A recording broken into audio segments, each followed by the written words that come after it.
Hi, fifth graders. Welcome to Friday's lesson. We're doing Poetry Friday today, just like we do in school a lot of times.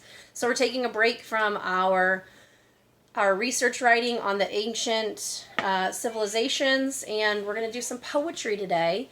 I've got one of my favorite poems called Smart to read to you today by Shel Silverstein. And we're going to focus on how a narrator or speaker's point of view influence how events are described. So think about the narrator in this poem. In the poem Smart, the narrator is a boy whose father has given him some money, and he makes a series of exchanges with this money.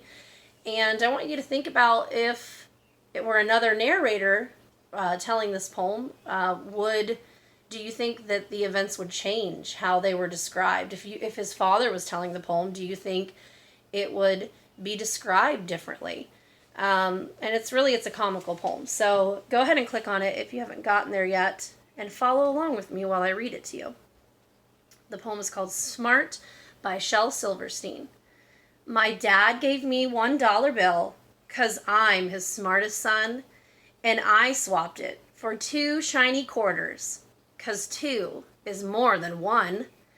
And then I took the quarters and traded them to Lou for 3 times. I guess he don't know that 3 is more than 2. Just then along came old blind Bates, and just 'cause he can't see, he gave me 4 nickels for my 3 dimes. And 4 is more than 3. And I took the nickels to Hiram Combs down at the seed feed store, and the fool gave me 5 pennies for them, and 5 is more than 4. And then I went and showed my dad, and he got red in the cheeks and closed his eyes and shook his head, too proud of me to speak. Okay, so the poem is comical. It's got a little bit of dramatic irony. I think that you could gather as the reader that the kid was losing money in each stanza. He was losing money each time, and the dramatic irony is that the character didn't know that. But think about if his dad were to tell the poem, do you think the events would have been told a little different? Not, making the character look like he's so smart, but maybe the opposite. His dad, I think here in the end, got red in the cheeks and closed his eyes, not because he was proud of him, but because he was pretty embarrassed that his son was so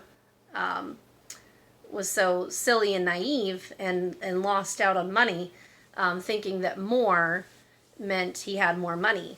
Okay, so think about that if you think the events would change if another character told this poem, or we had another narrator. Okay, so what I want you to do for this week or today for poetry is just simply be searching for a poem. Either search for one on the internet, or you can write a poem, because April is National Poetry Month, and next Thursday is National Poem in Your Pocket Day, and I would like for you to have a poem ready for next Friday, and you'll see the assignment for that.